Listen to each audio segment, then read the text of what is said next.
bansa sa ginanap na 27th Annual International Public Speaking Competition sa London noong May 9. Parang hindi pa siya nagsisink. Parang ngayon pa lang nare-realize ko na medyo exhilarating. Research ang kanyang talumpati ng pinamagatang fish mucus and foot fungus. They noticed how natural I was while I was talking.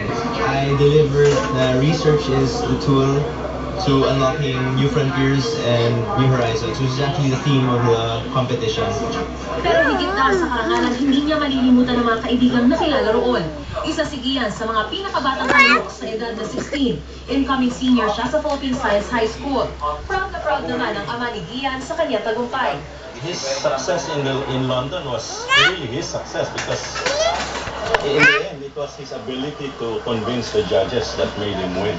He was very convincing because he was speaking from his own heart. Bukod sa Gavel, nagkamit si Gian ang trophy na pinag-iwan sa London kung saan iuukit ang kanyang pangalan.